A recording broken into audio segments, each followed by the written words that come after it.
Definitely the safer path would have been to go to Wall Street, take a job in finance, work for a hedge fund, and the end of the story.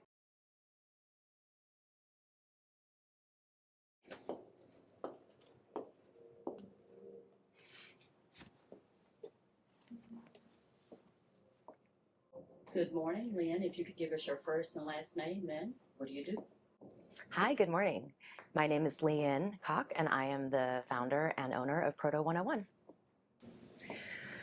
So after 20 years in the fashion industry, as a VP with Macy's, also as a leader in the Amazon Fashion Private Brand Group, some of the pivotal moments for me actually came during the pandemic, that led me to eventually decide to branch out on my own and start Proto101, and start my own business. One of those things really was about having built that career after 20 years in the corporate world, with some of the best companies and the best teams.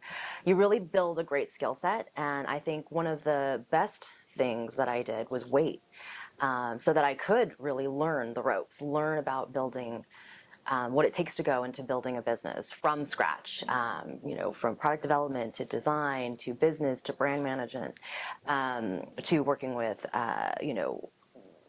all of the creatives, all of the marketing side, and it's a really full life cycle. And so I'm really grateful that I had the opportunity to sort of build all of that skill set for 20 years and hone my skills, and do that successfully for other businesses. But after doing that for almost 20 years, I started to think, I'm spending all of this time, all of this hours, my own personal resources, and I was thinking, what am I building for myself, and am I thinking about that?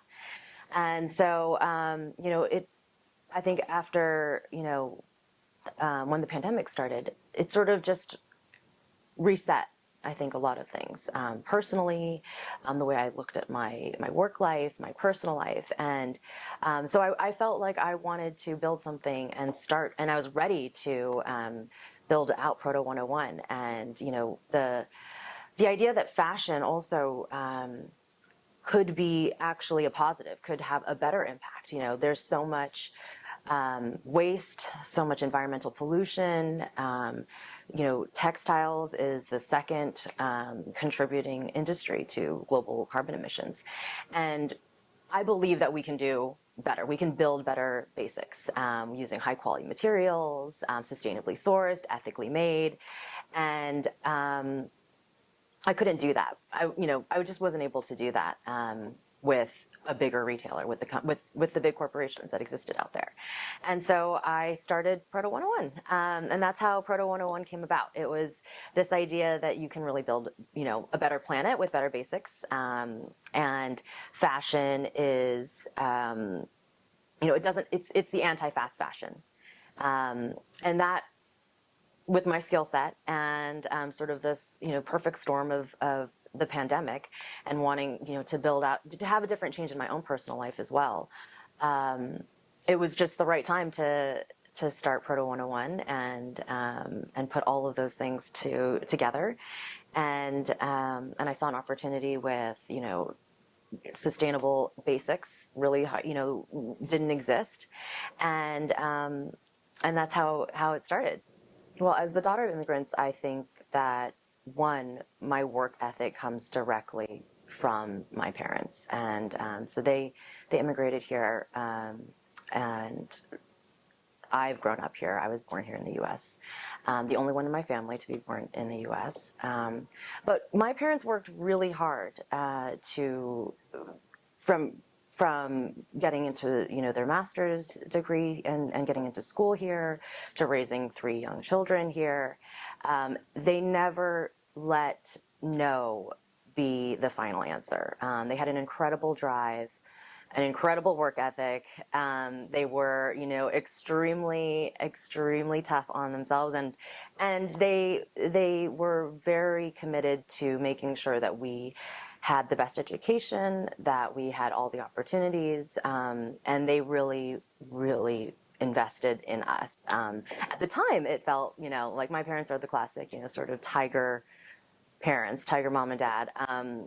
So, it was about homework, it was about getting good grades, it was making sure that we were also excelling and succeeding and getting all the high marks. And that has continued, that idea that you have to work really hard for everything, nothing is given. And if you do work hard, and maybe that is, the American dream, that if you work hard, you will be rewarded. And, that is absolutely a part of every entrepreneur's, I think, journey, which is you don't always know when the next success is going to come through. There's lots of moments of failure, there's lots of setbacks, there's lots of new challenges that pop up that you're not expecting to show up. And you really have to persevere, and you have to be resilient. You have to keep on going, even when it feels like you're in the valley of despair. I think that is the classic entrepreneur's journey.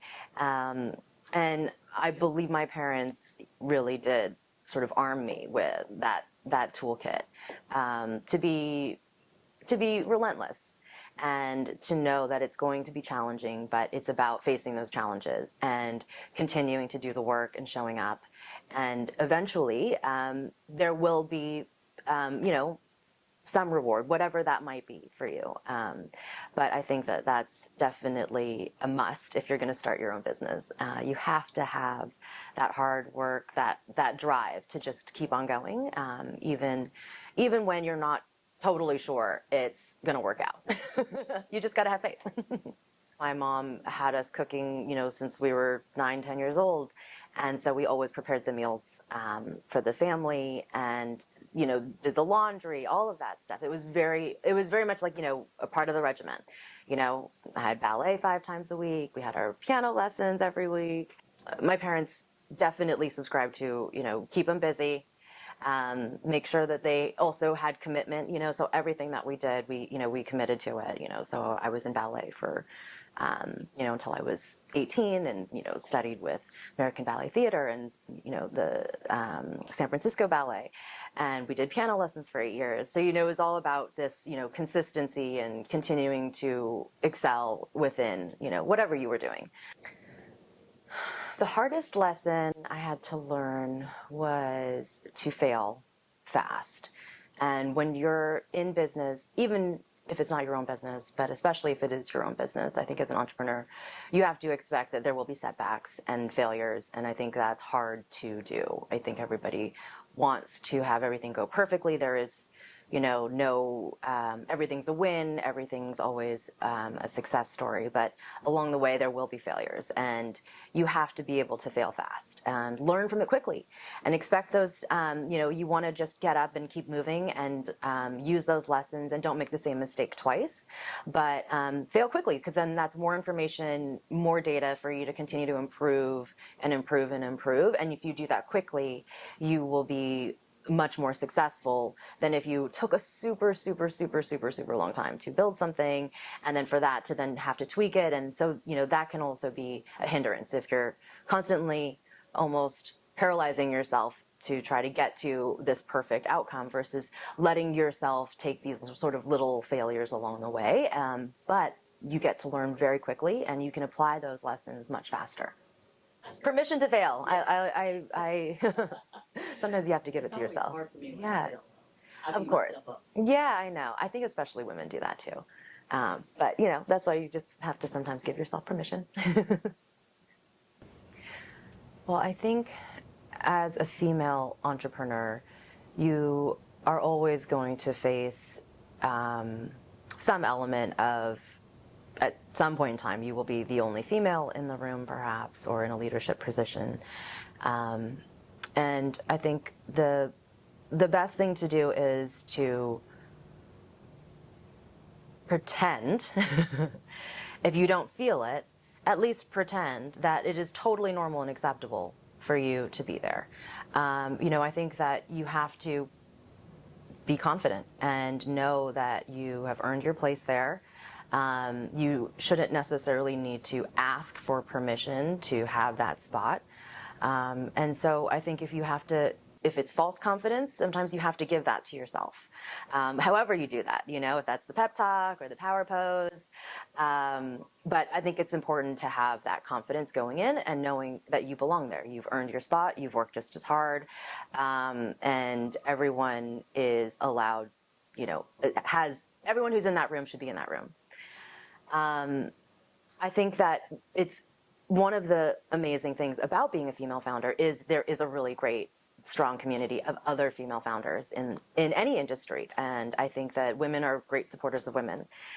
So it's not just in the fashion industry, across grocery or in business, whether it's, even real estate or banking.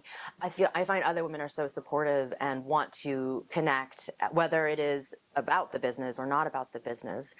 There is so much to learn from each other and what everyone is going through as a female entrepreneur. It doesn't matter what the business is. It's everyone's going through the same struggles. Everyone's at some point encountered the same problems, likely has a similar issue, whether that's, staffing or hiring or operating or, online business. There are so many, I think there are so many overlapping situations that any entrepreneur faces. And at least the female entrepreneurs and fellow business owners I've met have always come together to provide support, advice, guidance, transparency. A lot about being an entrepreneur is you don't know. This is all new. Sometimes running your own business, there's a million facets to it, and so having a support network, a sort of a yellow pages resource of people you can just text or email or call and have a bounce, just have a conversation with, be able to commiserate, be able to share notes has been really helpful. And also, emotionally very supportive as well. And actually a lot of the other, businesses and brands and designers that we have in the Proto101 store are also women, women business owners in their own right. From, Relive Jewelry, we have Bojack Bags. We partnered with a local artist, Laura Hansen, on a special collaboration, dip dye collaboration with our essentials here. So a lot of what we try to do is feature and support also other female businesses, women-owned, typically they're also minority owned as well. And it's a nice way to kind of bring in that community in a physical space too, which is great. So it feels real. There's a real connection and there's a real sense of camaraderie, and everybody does want to support each other and help each other, and there's sort of all ships can rise. It's a really great community because I've worked with some of these women now for, as long as I've had the store, 3 years.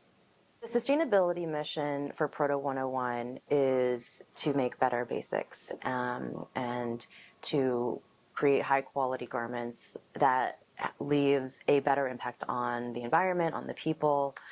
And that was born out of some of the scary stats around the fashion industry, contributing 8 to 10% of the global greenhouse gas emissions, the millions and millions and millions of pounds of textile waste that ends up in landfills. And this is a huge, huge damaging impact to the environment, to climate, to the planet that we live in. And there is definitely a better way that we can approach fashion.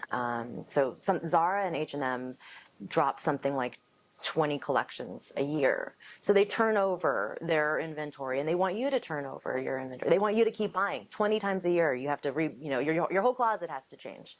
And that is fast fashion. That is just that is a cycle of overconsumption, and that leads to cheaper products, so people will buy more, and then that will fall apart after one wear and will end up in the landfill.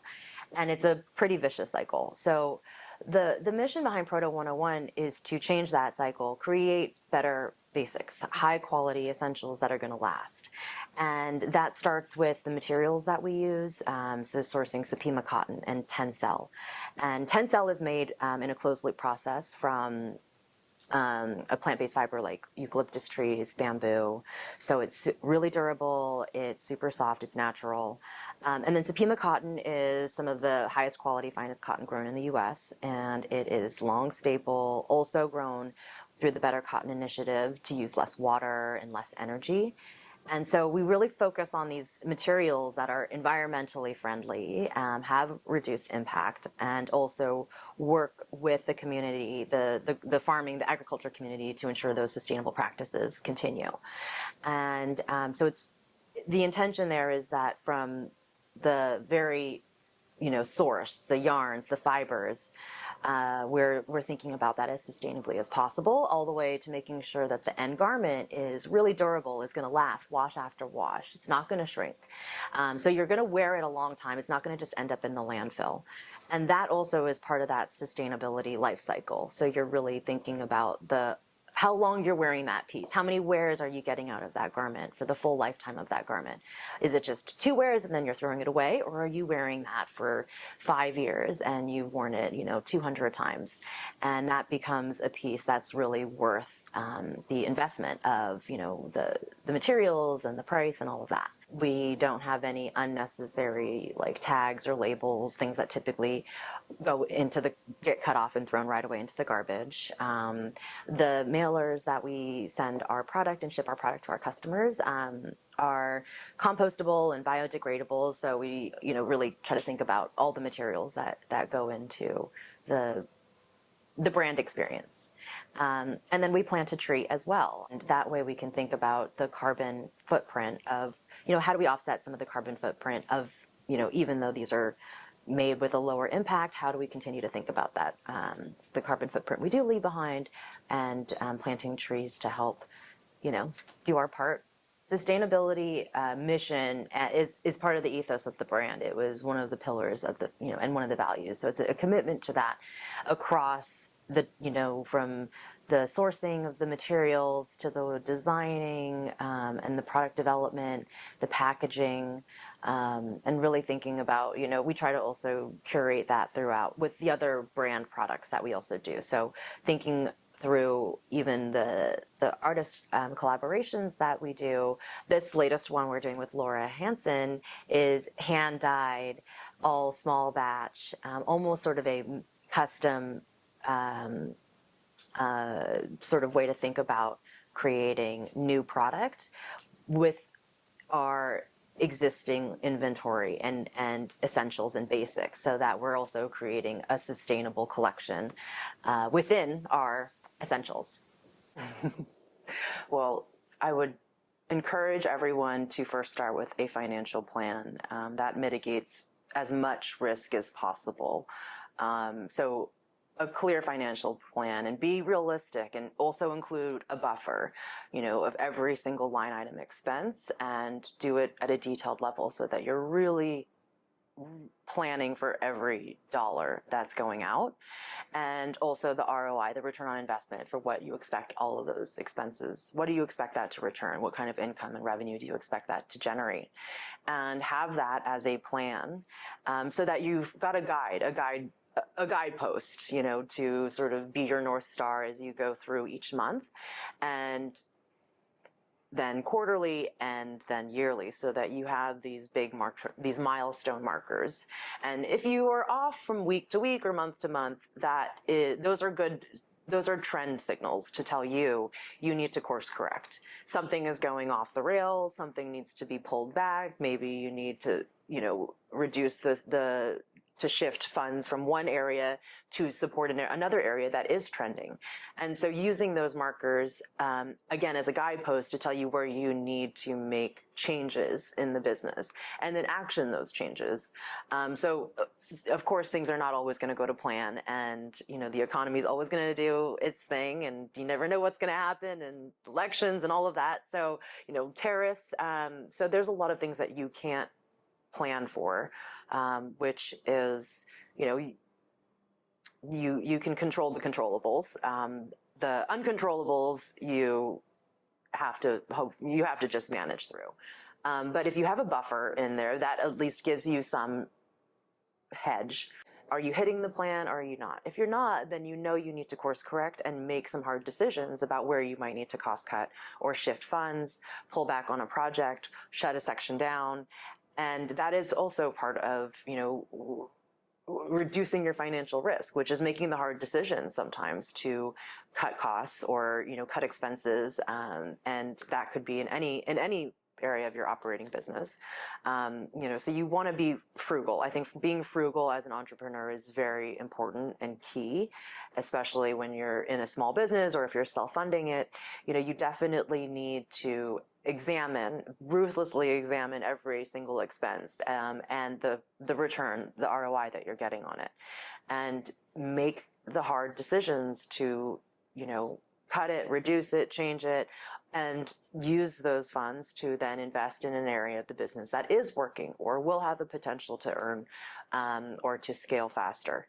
And so that's really important, being frugal, having a financial plan, and then using that financial plan to make actionable decisions and changes or pivots to the business so that you're constantly moving forward. It's not always going to be 100%. You're never going to be 100% accurate on your forecasting. That's impossible.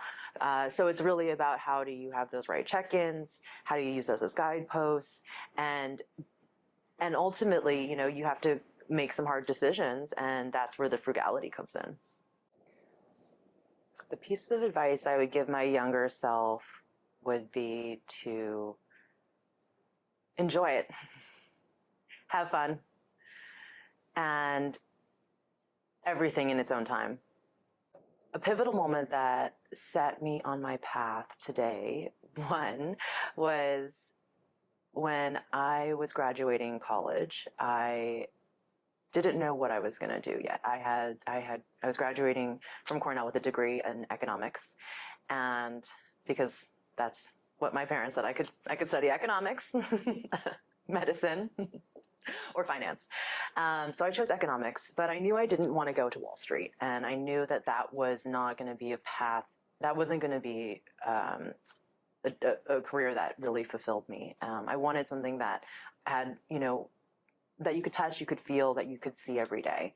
And at the time, I was watching a lot of Friends marathon, and I was up late one night, and Rachel Green gets her dream job as an assistant buyer at Bloomingdale's. And that inspired me to really look at the jobs and the career opportunities in fashion outside of what I knew about, a fashion designer.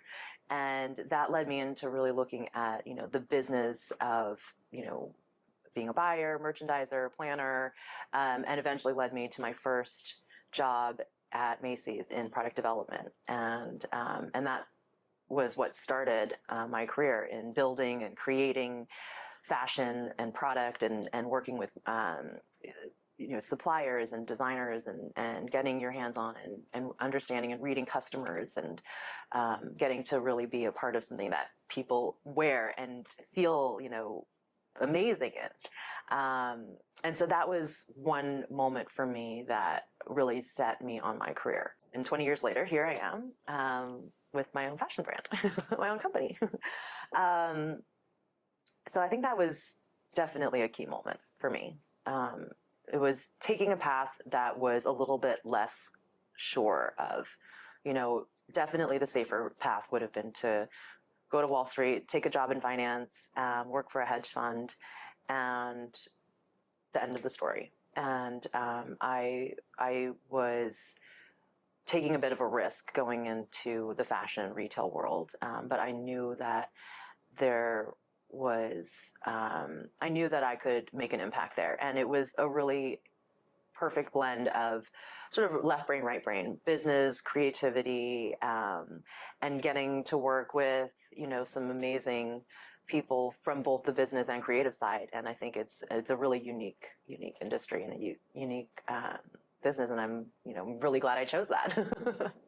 I'm really glad Rachel Green chose that. Yeah.